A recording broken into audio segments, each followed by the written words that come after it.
Vandag gesels ons met Jacques en Eugene, twee broers wie se familie se boerderygeskiedenis terugstrek tot 1930 in die Woester Brandwag area. Met die waardevolle leiding van 'n mentor, oom Hugo, het hulle die fynere kuns van boerdery bemeester. Saam het hulle die besigheid so gestruktureer dat Eugene die operasionele kant en Jacques uitvoerende bestuur het. In 2016 het hulle die gesogte titel van Boer van die Jaar verwerf.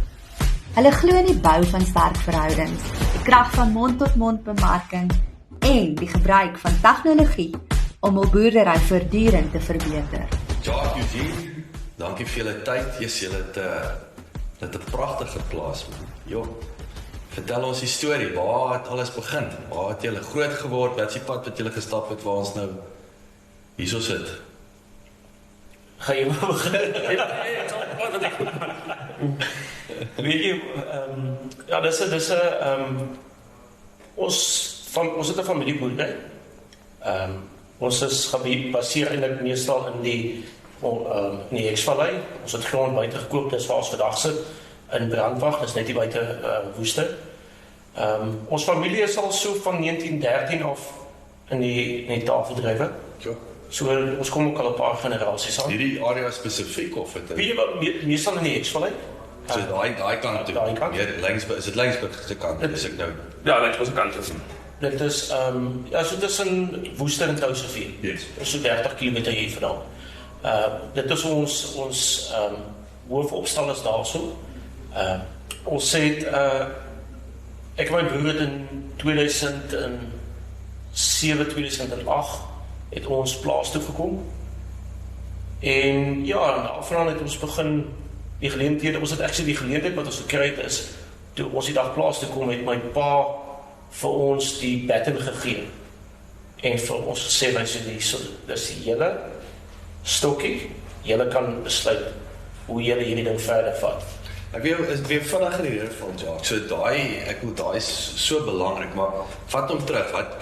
Wat het gebeur voordat het julle gaan studeer? Waar het julle ek wil amper sê wat het hy ook dat hy daai sê ek wil weet wat het hom die selfvertroue gegee om vir julle. Ja, jy weet daai baton te oorhandig. Maar ja, wat het voor dit gebeur? So ek gaan maar laat ek maar praat. Ek sê net een van die meeste praat in ons twee so nou maar.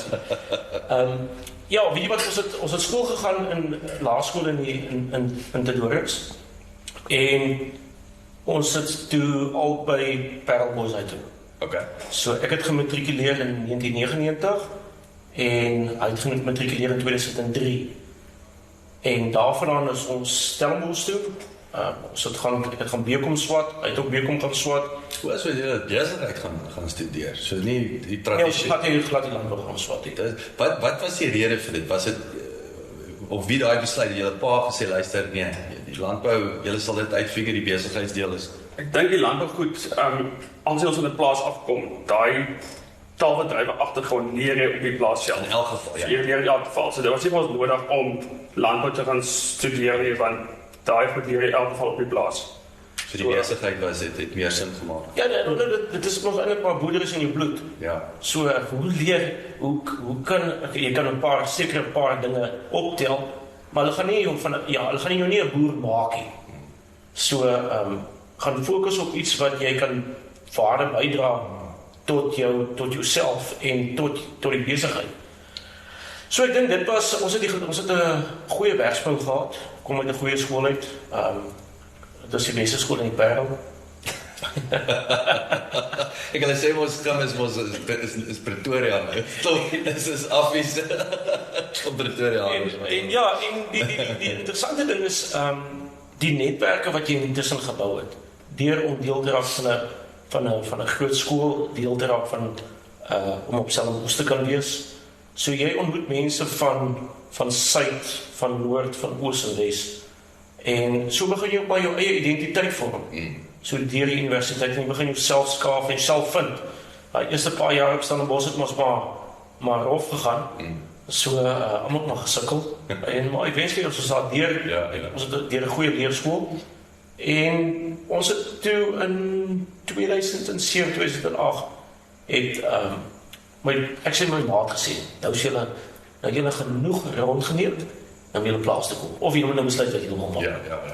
En, excuse nog, en ons het besluit, ja, ek het eerste plaas toe gekom, en hy is seker so 6-7 maande na my, is hy het aangesluit op die plaas, en ons het die baton by my pa gevat, en daarvandaan het ons begin boer. En dis waar ek vroeër vir jou genoem het, is waar my pa baie goeie ding gedoen het. Hy het 'n buitekontrakteur ingekry om ons die fynere details van taalverdrywe te verduidelik. Oom Migo. Vertel ons van Oom Migo. Nou, Migo Steyn hy's vandag oorlede. 'n dierbare oom, maar baie hard en baie regheid. En sy ou boer van Zimbabwe, wat destyds met die grondeise, het hulle sy grond opgeëis en... Maar, ekskuus ek van jou rede, Jacques, ek weet die Zimbabweërs, daai boere het, maar die man het dan met druiwe gedoen.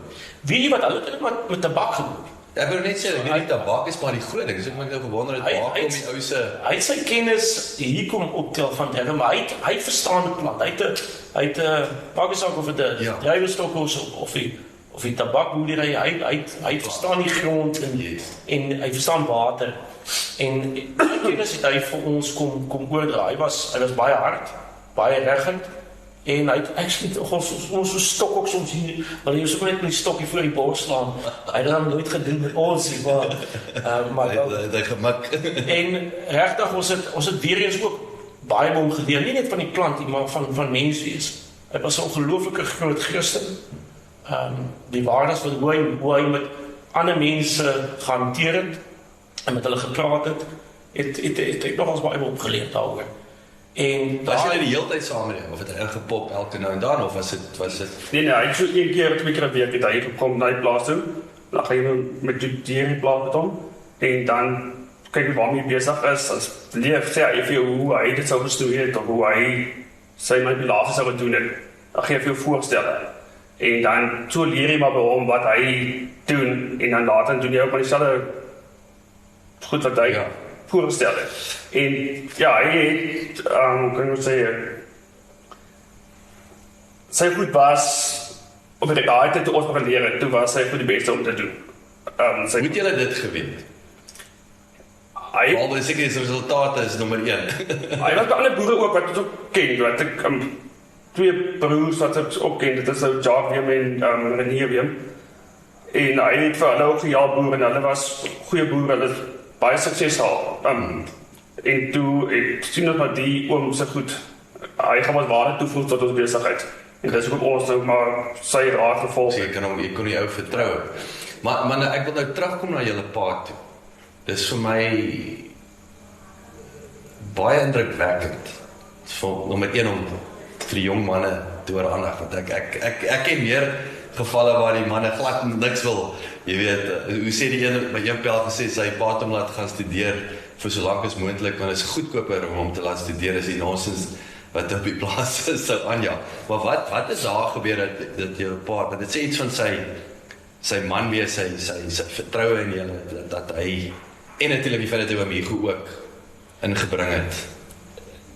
Ek dink een van Suid-Afrika se tekortkominge in landbou is die paas gee nie vir die seun die stokkie nie. En die dag en dan kom almal plaas toe en almal raak net te veel, maar daar is nog net een baas, so die seun ontwikkel, of die seuns ontwikkel nie onder hulle pa nie. Nou, dit moet visie gewees het, eerstens, of in 'n ander opsigte, ons persoonlikheid het ook maar gemaak, ons wil hou van om beheer te wees. So ek dink die twee mekaar baie mooi aangevul. Ja, ek is dankbaar hy het dit gedoen, want hy, as ons foute gefouteer het in die proses, kon hy ons van buite af sê, hy sal dalk nie so doen nie, of hy sal nie so doen nie, kom ons doen dit so. So jy het 'n ou wat die hele tyd oor jou skouer kyk. En jy betaal jou eie skoolgeld. En ja, so dis lekker, dit is 'n lekker manier om in te weet, jy weet, daar's altyd iemand wat jou gaan back. Ja. As jy 'n fout maak. Maar dan kom later, dan begin jy eintlik maar, omdat jy die ding jou eie maak, dat hy begin half agterraak. So dit raak dan jou eie besigheid, of ons besigheid. Wat as jy Verstaan, so ons het ons eie identiteit ook gevind in die besigheid. So dat jy dit ons eie ek gemaak. Maar interessant dat my vir my ook voor die tyd gesê het was, ek wil sê die oom Hugo strategie was, so jy sê, amper met 'n stok geslaan was dit, jou pa het besef dat hy gaan nie noodwendig so streng of is moeilik om daai lyn van besigheid versus my kinders. So dit is 'n moeilike ding om te skei. Hy het dit besef. Verseker, ek het dis visie. Ergens moet iemand 100 geleer het. Ja. En ja, en ek kan net dankbaar daar wees. En die groot ding is dat nou besluit jy ook self wat maak jy van dit wat hy vir jou gee. Hy is nog steeds vandag op ons direksie. Hy gee nog steeds vir ons raad. Maar ons het die boerdery gevat in ons uitvoermaatskappy na wat ons besluit het om dit te maak. So julle daai uitvoer, so ons sal dit bietjie, so kom ons praat 'n bietjie, hoe lyk die besigheid, wat behels die besigheid vandag? As ek gaan so in die deurval met dit, wat ons besef het in ons besigheid, jy kan nie 2 boere hê nie, jy kan nie 2 base hê in die boerderykant nie, jy kan nie 2 base hê in die uitvoerkant nie. So ons het ons besigheid struktuur gegee. En dit het gekom so in 2018-19. So wat ons besluit het is, my broer gaan operasioneel wat hy beheer, en op daai oomblik toe gaan skep ons 'n uitvoermaatskappy, en ek vat toe die leiersels om die uitvoermaatskappy op die been te bring, sodat ons eie vrugte self direk deur ons kanaal kan plaas daar waar ons wil. So in vandag se rolle doen ek die uitvoer, en hy het operasioneel, hy het 'n bestuurspan, en ek het 'n bestuurspan wat my help aan my kant. So ek wil sê, een is plaaslik, een is internasionaal. Dit is Wat het so gee ons 'n bietjie meer agtergrond in terme van die uitvoer, hoekom was dit nou weer doodeenvoudig verkort daai waardeketting? So wat was dit voor die tyd, wat was, ek wil sê voor die tyd, wat was die probleem daar, en natuurlik wat die uitvoer die geleentheid? Ek dink die groot ding is, dit gaan oor kostes. Dit kostes en kommunikasie. So die plase wil kort meer geld om te funksioneer, en waar kry ons die geld uit die waardeketting uit? En in die verlede het meeste van, ons kyk van die ou daar van 1994 en 95 was die ou Unifrico gewees. Dit was slegs 1 kanaal bemarking. So alle vrugte in Suid-Afrika moes deur daai kanaal gaan. En van daar af het dit, ek noem as dieregulering, en kon 'n produsent of 'n bemarker die eie geleentheid kry om in die mark direk te praat. Daar lê om dit te doen, lê so 8% in die kosteketting wat jy kan ekstra vat terugplaas. Sure. En dit is baie. En die ander groot ding is, as jy deur 'n derde party werk, raak die kanaal loop. So wat ons sien deesdae met ons kliënte oorsee, hulle wil die telefoon optel, hy wil met die eienaar praat van die boerdery, en hy wil weet wat gaan daar aan, hoe lyk die vrugte, wat se volumes is beskikbaar, hy wil met jou prys praat, en ek dink dit is 'n goeie manier om 'n basis op te bou. Die begin die kant praat direk met die eind ou daai kant. Ja. So hier's ergens soos hoe kan ek sê telefoontjie wat iets kan verloor raak. Chinese whispers. En ons is direk in beheer van ons eie kostes. So ons kan onderhandel met die verskepingsmaatskappye, ons kan onderhandel met logistieke ketting, met enige ons wat met die vervoermaatskappye om nog die kostes af te kry. So ja, dit is so 'n nutshell. Wat is kyk ek neem aan die supermarkte ook, hulle doen dit nou nie vir die goedheid van hulle hart nie, so vir hulle natuurlik ook om die waardeketting korter te maak hulle ook meer geld, nee. So daai ek wil sê, daai perfekte samekoms van agendas. Wat ons nou sien dit is met die inflasie wat oral druk. Nou die prys van vrugte in die supermarkte die afgelope 8-9 jaar het maar konstant gebly. Dis soveel wat 'n panne druiwe kos. So ons het die enigste prysverhoging wat ons gesien het, is eintlik om die 8% te sny, en die ander ding is die verswakking in ons valuta, of in ons randse waarde. So dit is waar ons boerderye nog op 'n manier kan sustainable gehou word. So ons sien nou die eerste keer dat die supermark begin dink om inflasie in die supermark in te bring. Maar dit is, jy kry maar die weerstand van die verbruikers nie gewoond aan laat vrugte duurder kos nie.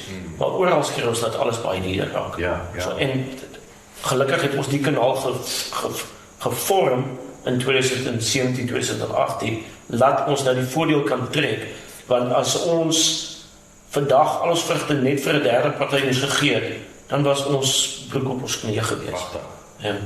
Hoekom hoe lyk die middelmanne nog? Ek wil daar's nog ek vra so dat weer die middelmanne neem ek aan bestaan op vir die kleiner boer, nê. Julle ouens, ek dink as jy wil uitvoer, jy moet die volume hê, is ek reg. Daar's 'n afsnypunt van. Daar is nog plek vir sekere middelmanne. Ek wil hulle nie kom ek vra so, hoekom verdien 'n middelman nog om wat ons sien deesdae wat gebeur is, produsente begin saamwerk. So ons is meestal gebaseer in die Weskaap en as produsente wat in die Noord-Kaap of in Namibië is. Nou van daai produsente kan die markdiens aan die voorkant, maar kan nie die markdiens aan die agterkant doen. Nou kom ons bymekaar en sê kom ons werk saam. Jy gee voor, ek gee agter. So dis 'n manier om jou markaandeel te beskerm.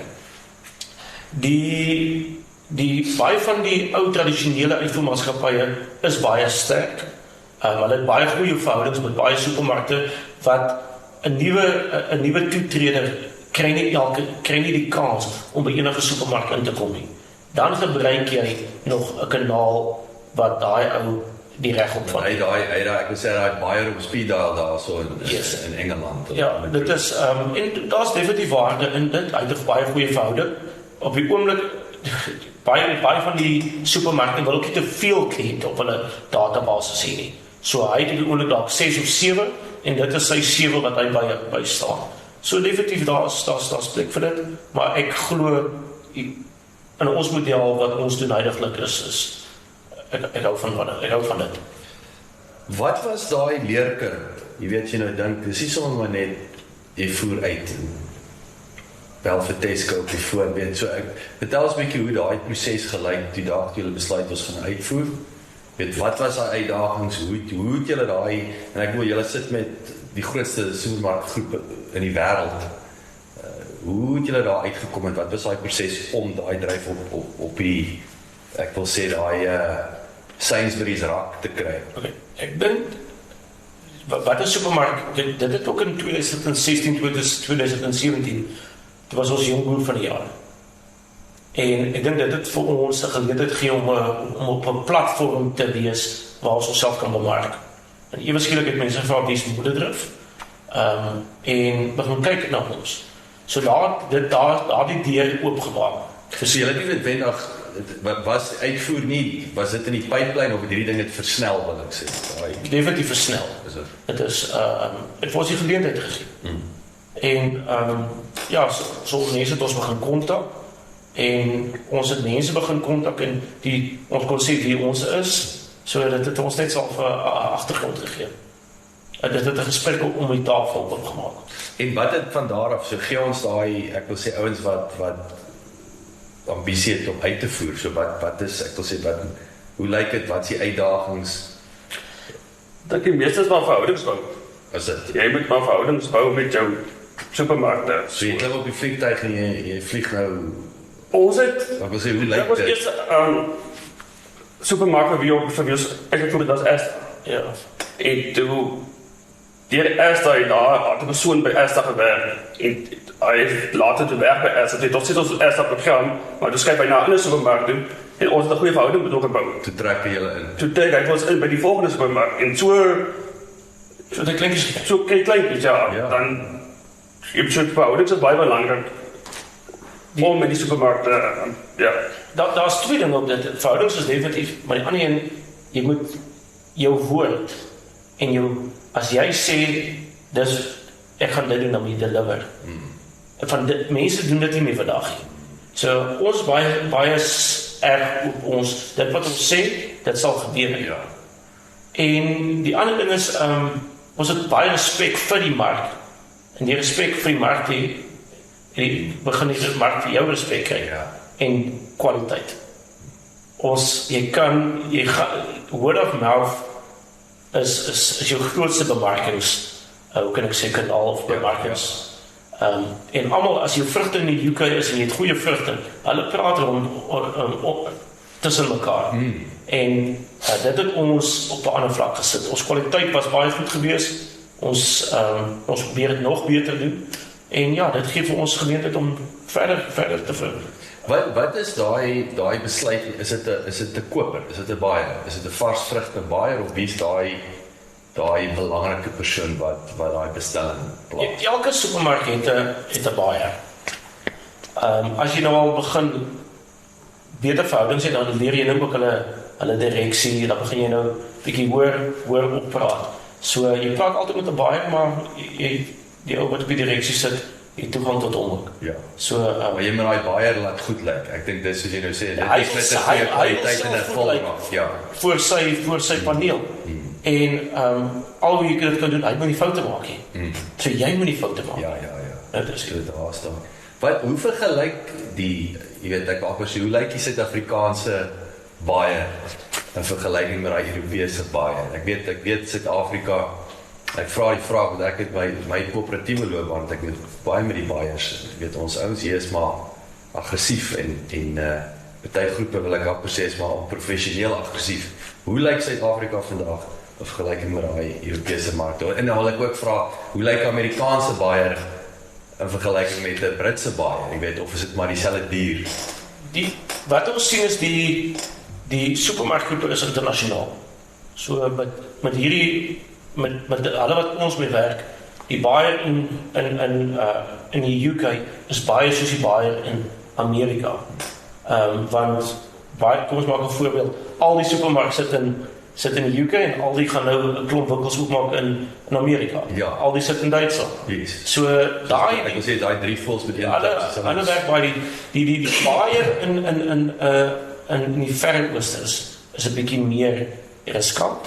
Is 'n bietjie van jy het nie direkte toegang meestal tot die supermarkte in die Verre Ooste nie. Meeste van hulle gaan deur 'n derde party in die ander kant. So baie keer jy weet nie waarmee jou geld te gaan haal as jy pop oor die venster. Dat gelukkig dit het nog nie met ons gebeur nie, maar ons dis maar risikobestuur ook. Jy stel ook jouself so bloot dat jy dat jy in so 'n situasie kom nie. So ons het onsself ons gesê ons bou 'n mark wat nie te hoë risiko is nie, maar wat altyd betaal. En wat jy weet waarmee jy staan. Hoe lyk die betalingsterme en daai tipe van ding? Moet die produk eers op die rak sit voor jy jou cheque kry? So die meeste betaalterme van met ons kliënte werk so 30 dae na arrivering. So dan moet jy die hele koste van hier vir die hele verskepingskoste tot aan die ander kant moet jy dra En hy sit 'n maand op die water of hoe lank vat hy jou? ja, die afgelope tyd met COVID het van hy vrugte 3 maande op die water gesit. Ja, so dit was nogal 'n groot uitdaging. Maar ja, kom ons sê gemiddelde tyd, sê ons 'n maand. En ja, dan het jy nog dan met jou vrugte, ons het al vrugte wat ons gestuur het in die bus laas jaar gewees. Die vorige jaar het ons vrugte wat dan sy 6 weke op die water, dan stoor hulle daai vrugte. As die vrugte so sterk, se kwaliteit is goed, dan stoor hulle hom amper vir nog 2,5 maande in die ander kant. So vrugte het die vermoë om as jy onder die regte temperatuur plaas, kan jy nogals baie uit hom uithaal. So kom ons praat weer, ek wil nou daar ek wil 'n bietjie tegnologie gesels. Jy weet en ek wil deel van tegnologie. Ek wil sê dis nou jou R&D, so ek wil sê cultivars. Weet so kom ons gesels 'n bietjie hoe julle wat se tegnologie implementeer, maar ek sou ook nuuskierig wat doen julle om daai dryf so ek wil sê so sterk te maak, jy weet wat dit en hoe dit verander oor die jare. By die store, ek dink jou store moet deesdae goed opgerig wees. soos jou pre-coolers moet op 'n sekere temperatuur wees. Vir as jy vrugte inkom, moet dit dadelik die temperatuur gaan afneem. So, hoe gouer jy jou na verpakking jou vrugte in die koelkamer kan kry, hoe beter. Hier in Brandwag het ons, doen ons al self, so ons die vrugte kom in by die pre-cooler, in die verpakking, en zodra die verpakking word dadelik geïnspekteer, en dan net dadelik in die koelkamers in, so die ketting, tot waar die vrugte moet afgetrek word, is vinnig, waar in die dorings gaan die vrugte word gepak en dan gaan dit hekskool toe, maar ons is gelukkig naby hekskool ook, ons het 'n kilometer van hekskool af, so ons vrugte gaan ook daar vinnig in, maar ons vrugte word vinniger hier afgetrek as dit by hekskool op die oomblik plaasvind. Hierso kan ons na 12 ure kan die vrugte op temperatuur wees, waar by hekskool kan ook dieselfde tyd wees, maar daar is definitief 'n ultieme dag wat dit moet vat voor dit afgekoel is. Ek sien. So ja, jy moet maar tegnologie inbring in die store wat ons hier is meganies vir die verkoeling en in die dorings gebruik wat op jou wet walls, maar meganies is definitief beter as die wet walls. So ons het destyds met wet walls begin, maar toe ons hierdie pakstore gebou het, het dit dadelik meganies opgegaan en jy kan dadelik die vrugte is definitief sterker as dit vinniger op temperatuur kom en wat nie so lank warm bly nie. Ek sien, en so, wat is daai temperatuur?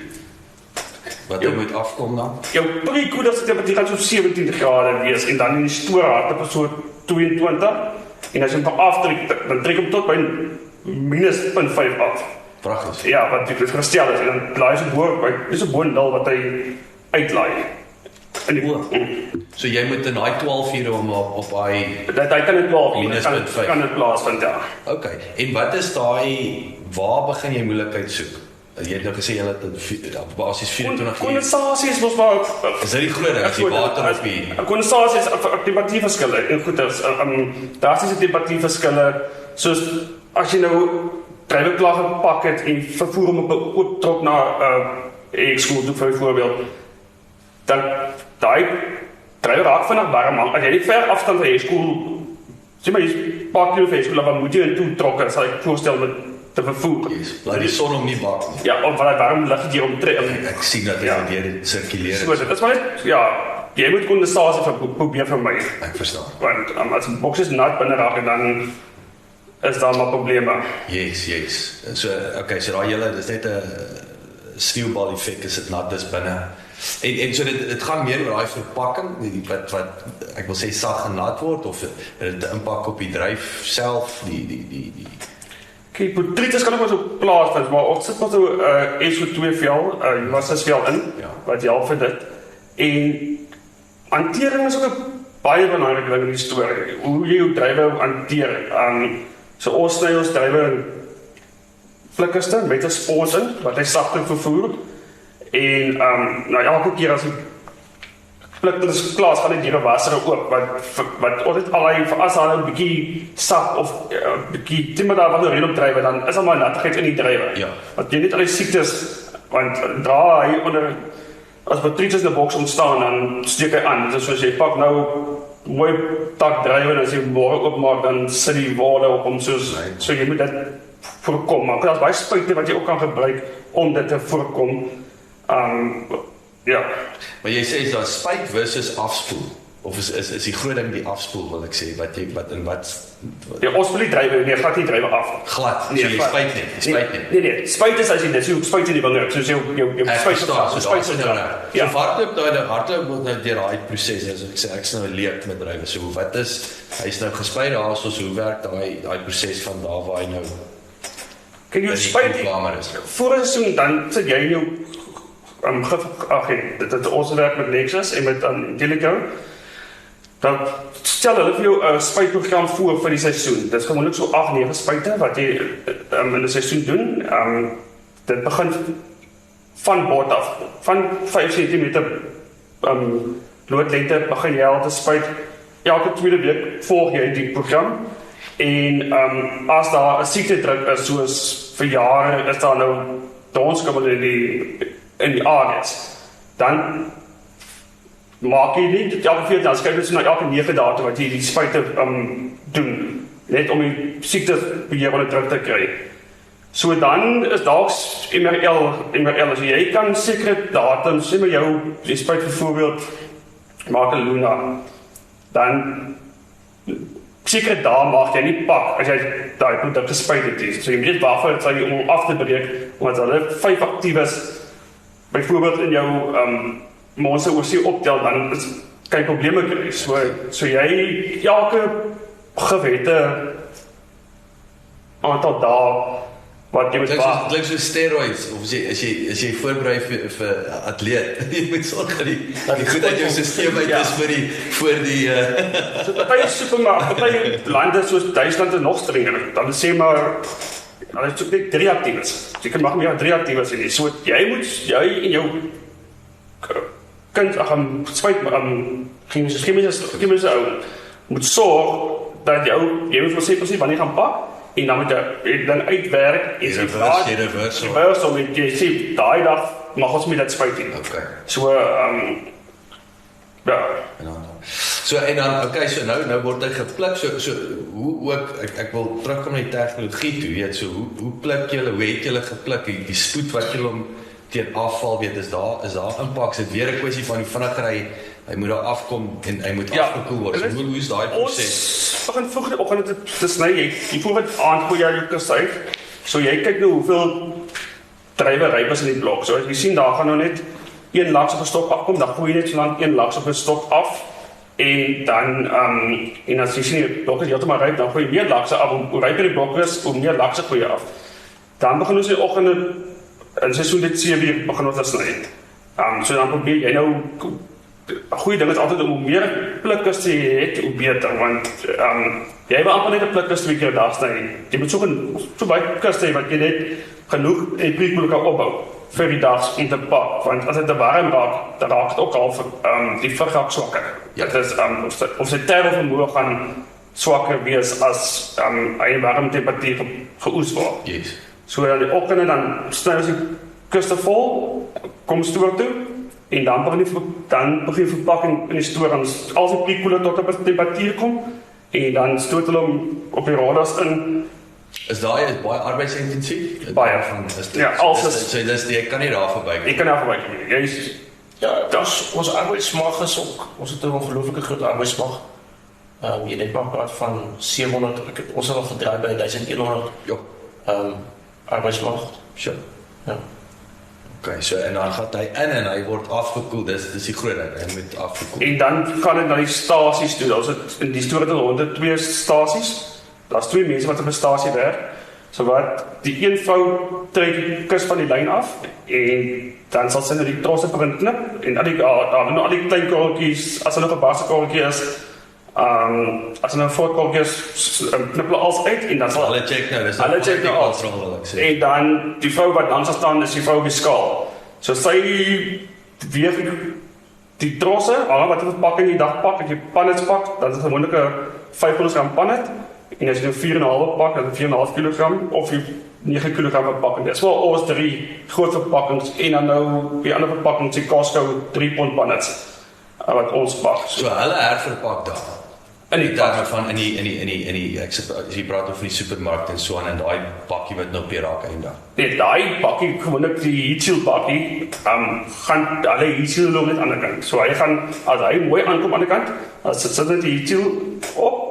En so hy word ook gewerk dat daar nie probleme op die vrugte is. Ek sien. En dan nou maar die 9 kg verpakkings wat ons vir eerste pak, hulle pak daai 9 kg oor aan die kant in pannets. Verstaan. So is nog dis nie dat jy sit met die kop seer om nog ek wil sê om verbruikersvriendelik te verpak. Daar's meer ek wil sê dit's meer wholesale. Nee, die gunnings jou die pannet wat ons hier pak, dis klaar finaal. Ja, dis finaal. Hy kry net so 'n plastiek laagie bo wat hom toemaak, dan laat die barcode opkom. Okay. En die sell-by date en die prys. Verder is hy klaar. Okay. So ja, dis so jy moet seker maak dat vrugte is reg. En dan moet nie fout wees op die vrugte. Ja. Want arbeidskoste in die UK oor die algemeen in die eerste wêreld lande is baie duur. So jy moet sorg dat die vrugtekwaliteit goed is. En dit raak 'n probleem vir hulle ook om vrugte te werk wat nie op standaard is.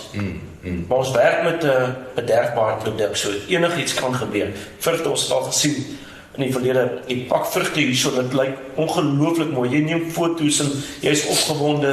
High fives. Jy gee nooit high five op vrugte nie. Kom maar vrugte aan die ander kant om. Dit maak nie sin as die vrugte wat jy gepak het. Pragtig. En dit is baie keer wat ons nou sien is botrytis wat kon ontwikkel op vrugte, temperatuur spikes wat kan maak vrugte bederf langs die pad. Maar daai is nou 'n hele probleem. As daai ding. Wanneer word dit weer hele? Alles bly die produsent se probleem tot die vrugte van die supermarkte is 7 dae nadat die vrugte verkoop het. Kan hy vir nog die vrugte terugbring en sê, sy ek moet die drywe is suur. Dan is dit hele probleem. Dan is dit dan die rekening kom terug na ons toe. Wat is daai, ek wil sê daai wastage, is dit 'n ingeboude persentasie? Ja, supermark bou so 3% wastage in. Okay. Na dit raak dit vir jou rekening. Ek sien. En hoe lyk daai eintlik is dit? Ons probeer daai wastage, kom ons sê wastage claim probeer ons onder 5% hou. Okay. Maar ons het al jare gehad, in moeilike jare kan dit na 20% toe gaan. Ja. Maar dan is dit nie winsgewend. Is dit waar jy nou verby is? Ek wil sê, wat is tipping point? Is 15% diep waar jy nou? Weet jy wat, ek wissel ook elke jaar met ons produksiekoste wat so hoog is. Laas jaar kon dit dalk sê 15% wees, vir jaar is dit 12% of 10%. So elke jaar, jy moet jou solle so mooi maak. Van kostes het ons net gebreek die afgelope jaar of 2.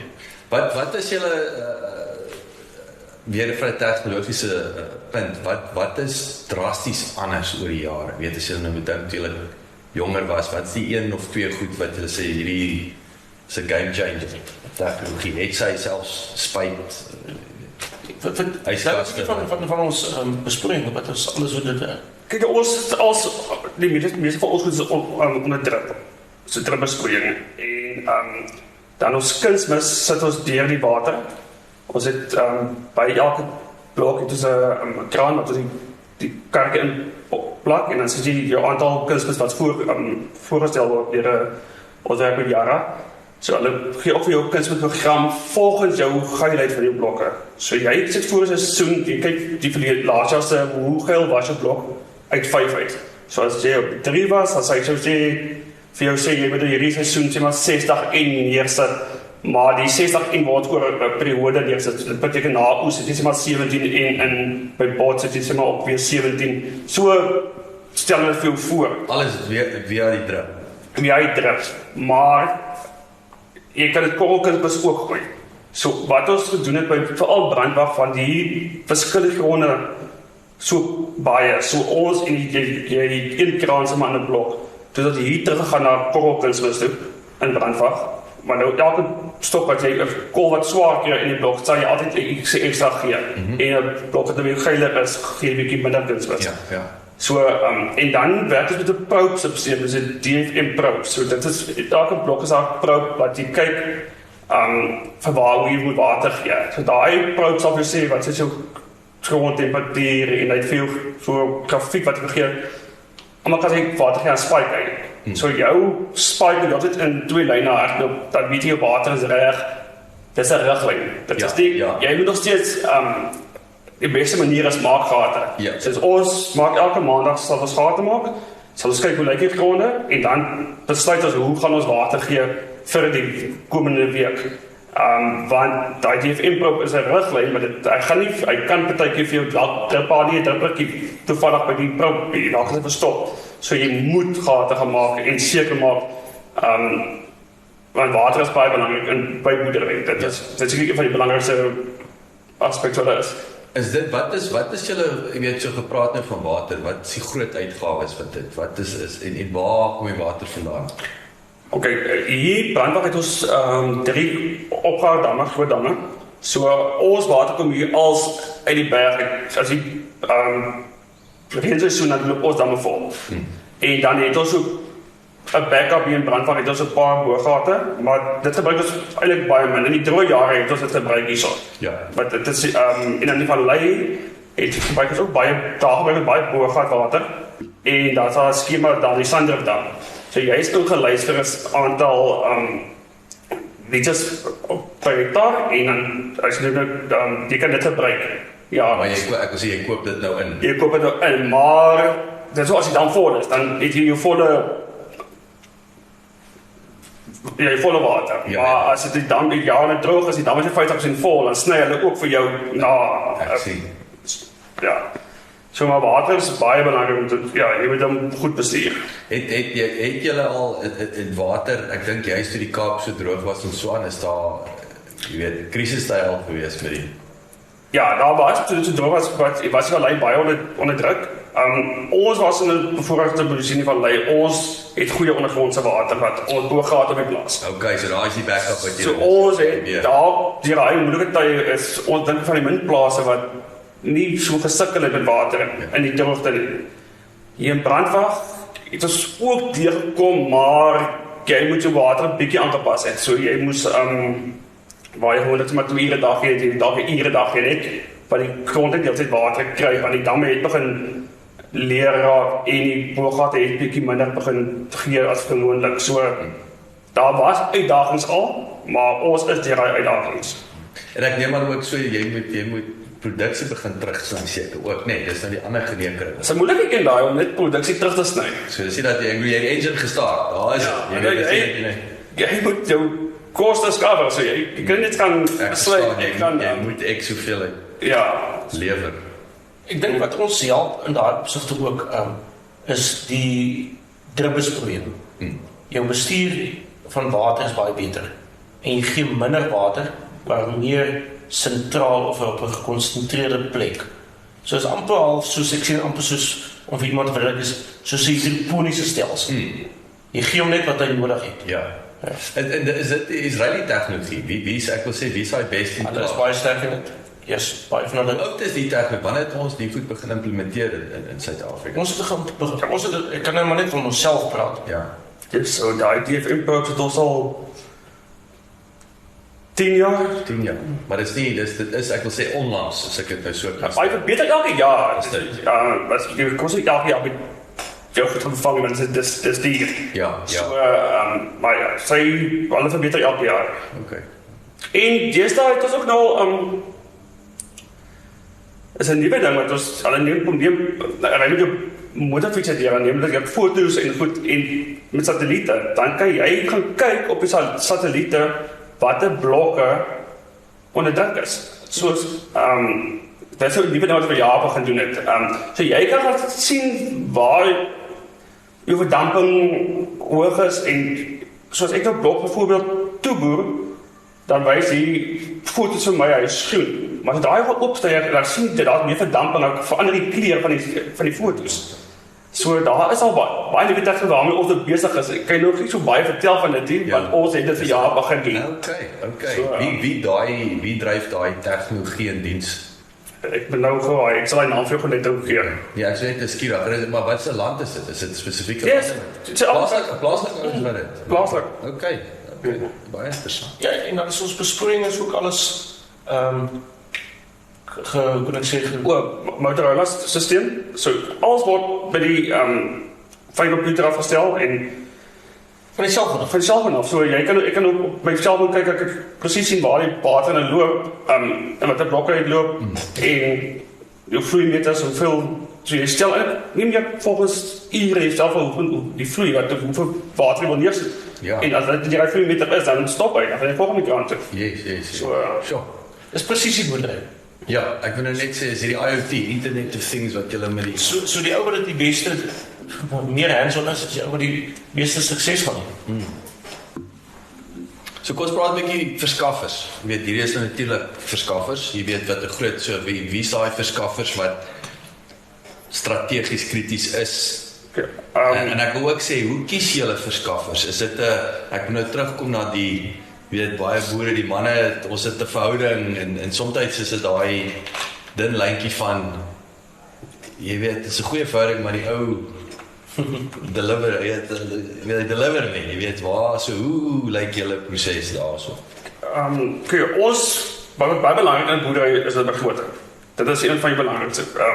So voor oes, moet jy 'n begroting kan opstel presies jy moet hom gaan tot amper Op 'n tikkie. op 'n tikkie moet jy jou begroting opstel. So ons stel 'n begroting op voor die seisoen en dan kyk of wat later so uitgawes was.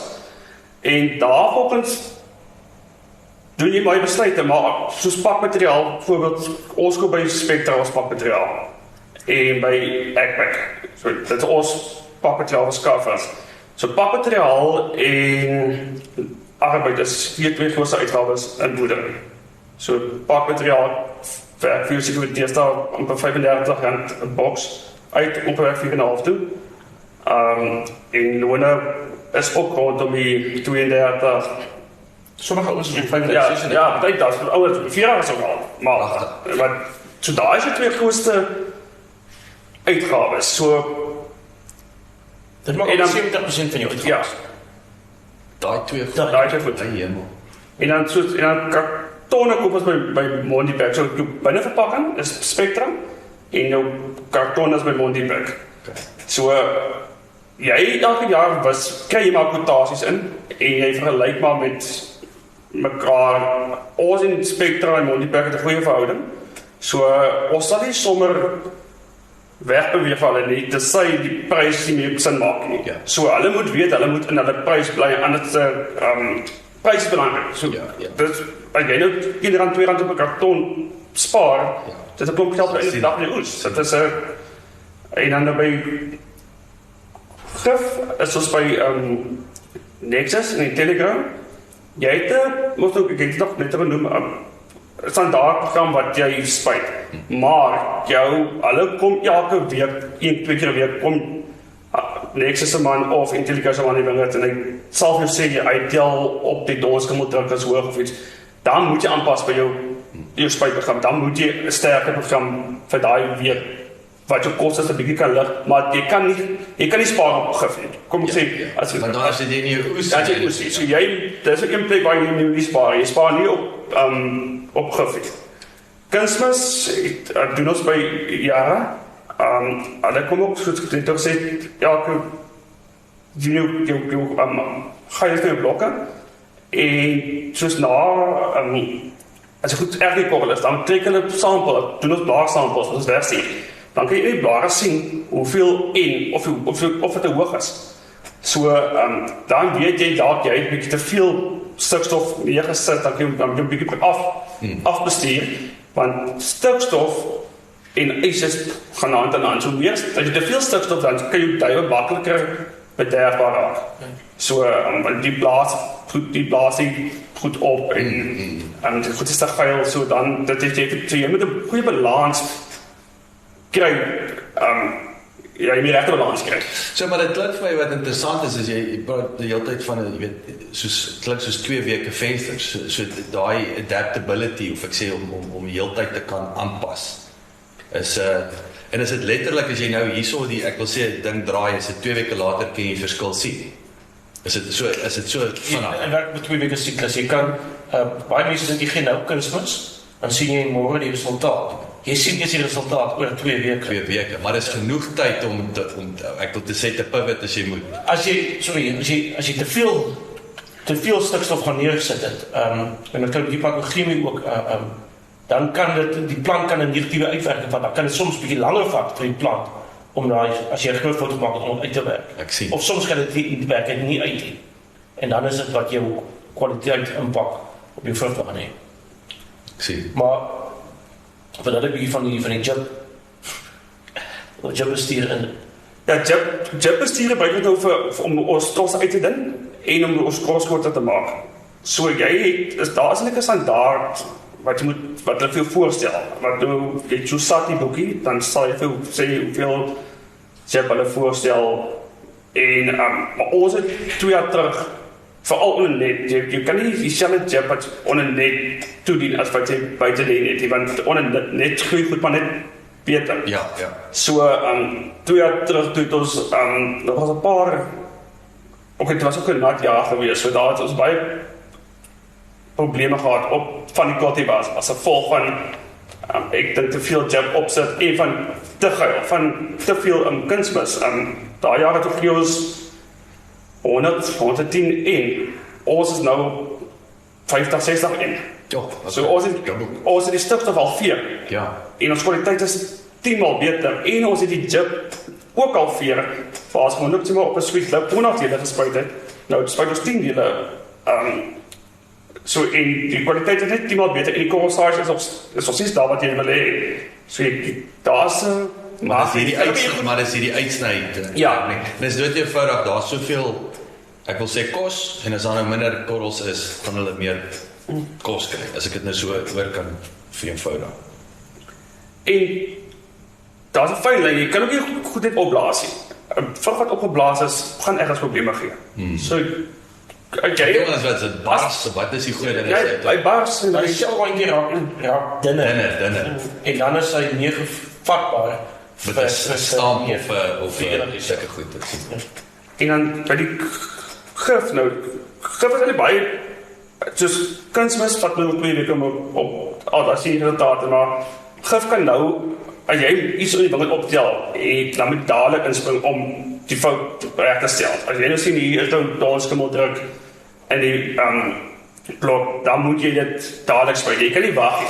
Want môre dan saai dansskimmel in die blare en dan gaan die tros toe en dan daai tros renoveer hy raak droog en hy so hoe kan ek sê boerdery, as jy iets moet doen, moet jy nou doen met gif. Jy kan nie wag nie. Dit is môre se laat. Ja. Maar ek wil net om aansluit op as boerdery is die produsente wat hands-on is wat nie wag vir die dag van môre nie. Maar vandag as daar probleme is, ons dit vandag uit. Van as jy vir môre wag, het die probleem verdubbel. Ek sien.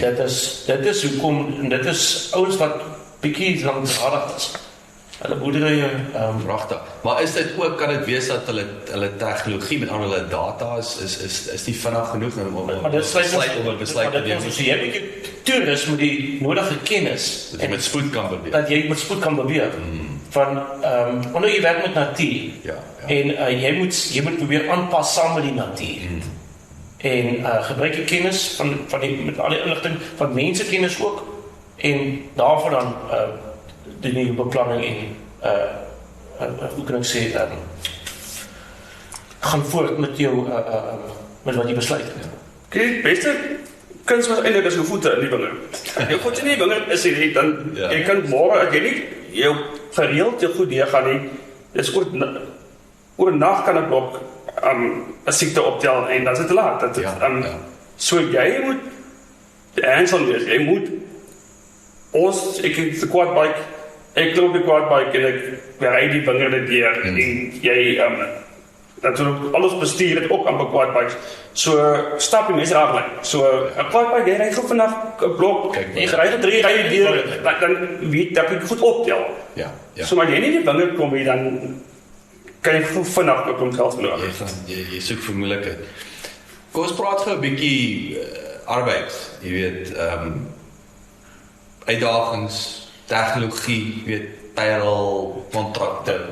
Nou interessante ding is, dit is my broer het laas jaar reg gekry om ons arbeidskoste af te bestuur. Nou ons het ons begroting uitgesit, ek wil nog gaan net vir jou sommige syfers gee, maar hy het dit seker met hoeveel persent as jy skat? Seker 20% afbestuur. En al hoe jy jou arbeid kan afbestuur is, jy moet jou mense moet meer produktief wees. En jy moet betere cultivars hê en betere boerdery praktyke volg. Dan het jy so arbeid is soos ons sê, is 'n baie goeie komponent ons. Maar in tye soos vandag kan jy, en nou arbeidkoste raak elke jaar, ons sien wat die druk is van die regering om 'n bo-inflasie syfers te verhoog. So jy moet aanpas, anders het jou arbeidskoste jou boerdery se winsgewendheid weg. Ja, en ek dink maar nou, kyk, dis dan maar net meer mense, meer komplikasies ook, nee, so as jy nou 'n paar uit die weet kan verwyder, het jy sommer maar die werk moet doen, hè? Nou die werk moet doen. Ja. Ons mense word almal word gemeet. So as jy die dag blare breek, dan word daar 'n taak uitgesit. Sê maar jy breek krimblare, sê jy moet onderstop blare breek om jou loon te regverdig.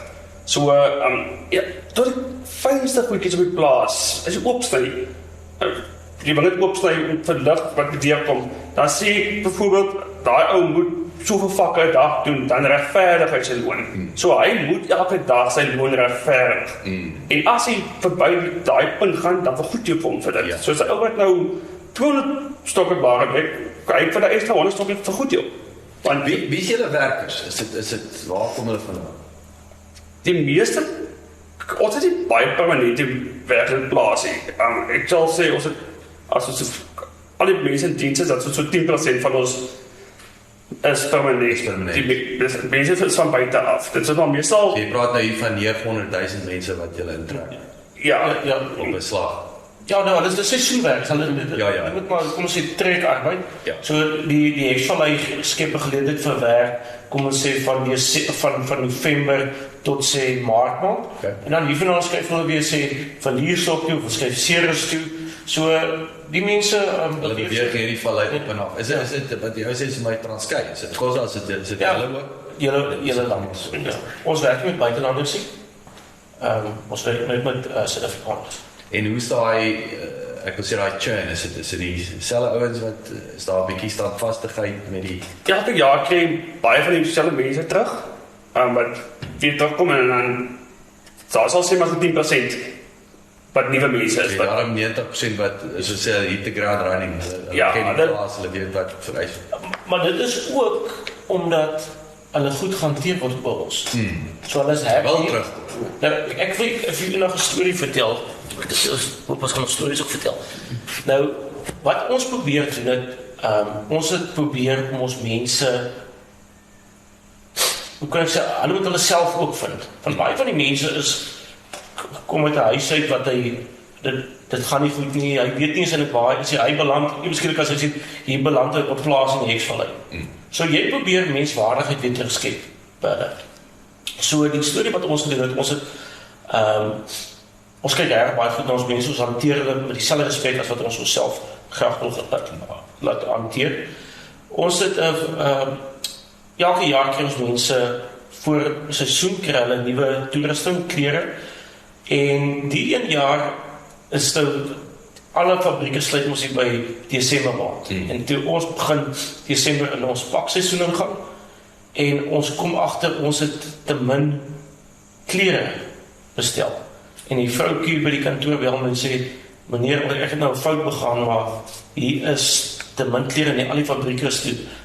Ek sê toe vir wie wat, laat ek gou die verskaffers direk bel, gee vir my hulle nommer. Ek ken nog die vroukie jare toe ek nog op daaronder was, het ek het gereël, ek sal die vroukie kan oortuig om vir ons 'n plan te maak. En ek tel die telefoon op en die vrou is by Mr. Overall. Haar naam is Renay. En ek sê Renay, sy sê hulle Jacques, sy sê waarom jy kan sê, ek sit met 'n probleem, ons het nie overalls kleredrag vir die pakseisoen nie, die is nou 100 min. Sy sê vir my, maar alles is toe, ek sê, jy moet vir my plan maak. Sy sê, oké, sy sal vir my die kleur van die overall sal sy kan reël, maar sy gaan nie ons logo kan opsit nie. Ja. Ek sê nie, 100% is reg, dat ons net ons goed kry. Want ons pakhuise is eigenlijk op 'n baie hoë standaard, is alles op BRC, so jy kan nie bekostig om kleredrag te hê wat nie reg is. Ja. Ek kan nie vir sy stuur die klere vir ons deur, 'n week na die tyd, ons is reg, ons begin ons uitdeel vir die mense sê, ek kry nou nie. Ons sê maar, hoekom jy soos die klere, jy sê, jy moet dit. Dis 'n klein logo. Dis 'n klein logo, hy trots. Dis hy trots, so dit is 'n baie mooi, dit het ons trots gemaak, want dit het gewys, ons het iets reg. Al doen ons dit net reg met die mense rondom ons. Ons hoef nie te veel op almal se lippe te wees aan die ander kant, maar as ek 'n verskil gemaak hierso, en dan sal die ander van self kom. Dit is... Sure. So net, wat is daai, ek weet terugkom vandag, wat is daai 1 of 2 goed wat jy getune het, wil ek sê, om hy 20% af te bring? Nee, dit is maar net... uit en uit produktiwiteit. Produktiwiteit. Dit is net om, kan het meer, precies, daar is wat jy moet... Ja, dit is maar produktiwiteit. Dit is, jy moet dan weet, en soos as ons begroting doen, jy weet al as jy begroting doen, as jy span ingaan en hy moet gaan blare breek, dan weet jy, daai blok gaan vir R2 kos om met blare te breek. Yes. So, dit is fyn beplanning met begrotings wat jy moet doen. Want ons het elke maand, as ek iemand as ek met jou stuur, as ek jy was onder met jou gif, of jy was bo met jou kunsmis, jou arbeid wat mooi, so, hulle weet, hy kan ook nie sê, vir 500 mense begroot, het sê maar vir die 1 maand, en dan bring 600 mense in. So hy moet sy beplanning ook mooi doen. Dit is die werk wat ons daai maand doen. En soveel mense mag ek gebruik. Yes. Wat ons ook gedoen het, ons hele werksmag word bestuur, in ieder geval, slegs deur 3 HR mense. Pragtig. Nou, ons het 'n stelsel gebou wat ons self laat in mekaar sit het. Ons gaan kyk na tegnologie. So almal by ons kom in en hy al is ons so ver uit mekaar en maak nie saak waar jy op die plaas nie. Jy word ingescan met jou gesig. So facial recognition. Wat ook op die outomaties stuur hy ons na ons hoofkantoor toe. Niemand kan sê hy was in die werk, hy was nie in die werk nie. Jou gesig moet wys. Ek wil sê dis inklop op 'n ander vlak hier. Ja, en dit is wat en dit wys dit kan gedoen word met ons. Sure. En as jy jou programme reg skryf, trek jy al die inligting deur. Niemand ons werk geen sin met kontant die hy gaan direk, hulle check net alles die dames in die kantoor sal net om ons se dokumente, ID-dokumente deurgaan en hulle werkskontrakte, dis maar hulle werk. En dan indien daar 'n verandering moet gemaak word van een van die bestuur en sê hierso sit vir die ou iets ekstra op sy loon by, dan sal hulle die aanpassings doen. Maar anders te trek die hele stelsel alles elektronies deur. Sure, dis fantasties. Daai is ons 'n game changer. Ja. Die facial recognition. Wie dit ingebring of wie doen dit? Weet jy wat, ons het verskil. Ons werk met VIP is die loonprogram, maar hierdie company, wat is hy company, ek het dit ook al 6 jaar, 5 jaar terug gedoen, hier seker nie. Maar is plaaslike. So ek het vir jou gaan sê, dis wat ek soek. Ja. En ek dink dat vandag internet help ook, nee. Ja, jy moet al die punte moet jy internet insit. So ons het geen mobiele punte nie, so ons het punte gaan sit, sentrale punte op die plase gaan uitsit, waar die mense die oggend by mekaar kom en daar klok hy in en daar klok hy uit. En hy kan hier inklok en hy kan by, sê my, hy is vervoer na 'n ander plaas toe, hy kan op daai plaas uitklok. So dit is die hele ding is 'n geïntegreerde stelsel wat werk. En weet jy wat, een van ons grootste risiko's jare terug met kontant was maar diefstal. En mense wat, as jy loonprogram nie reg gestruktureer is dit 'n maklike plek om geld te verduister. Nou op die stelsel kan jy indien enigiemand iets verander, dan flag hy en sê hier is 'n manual override. Dan kan ons vra hoekom is dit so? Hoekom is dit so? Okay. Sure. Laaste 2 vrae. So ek wil hoe leer julle? Waar gaan julle wat is julle go-to om 'n bietjie soos nou met hierdie om idees te kry? Jy weet, julle navorsing. Wat is julle verkose? Dis nog ek sal met cultivars, so jy moet sorg dat jy die nuutste cultivars in die grond het. So, maar ek maak ook foute. So hy was so baie terug, toe was ons baie gespeeld toe om cultivars te gaan kyk. Dis California. En toe ons daar kom en ons kom terug, dis hierdie eenwaarheid, dit het wonderlik aan die kant gelyk. Dit is soos ons sê, hier moet ons dit plant. En ons het sommer 23 hektaar gaan plant. Op een slag.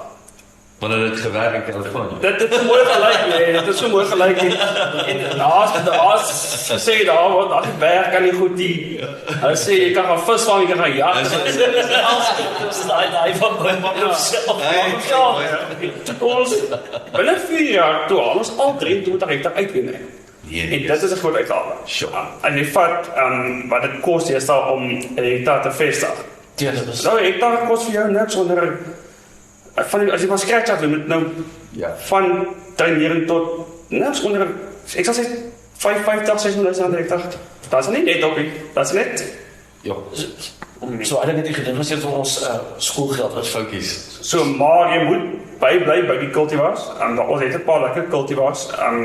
Ons ken maar hoofgoed is maar Sunwood, IFG, Wiki, ARA en NSFL, so goed is. Maar NSFL hulle hou julle op hoogte, kyk wat deeltyd met aangaan. Ja, en maar NSFL en IFG is saam besmeld, so hulle is nou bloemvrees.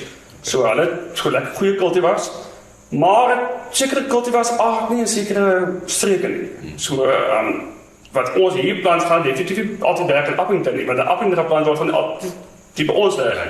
So jy moet kyk, sekere cultivars is reëngevoelig, ander is minder reëngevoelig. So daar's baie goed wat in ag moet neem voor jy besluit maak wat jy gaan plant. En ja, al die jare wat 'n banker was nogal Crimson. Crimson is daar nie tantieme op nie. So jy pak hom, die geld wat jy kry, jou. Maar die nuwe cultivars het almal tantieme op. Jy moet 'n 5% royalties van jou prys moet jy vir hulle gee. En dit raak ook 'n groot uitgawe wat weg is van jou. Ja. En die is party van die cultivars betaal jy hektar fooi. Dis jou gewoon, maar jy moet 'n hektar fooi betaal. Jy betaal tantieme op die stokkies wat jy plant. So daar's dit raak 'n duur storie.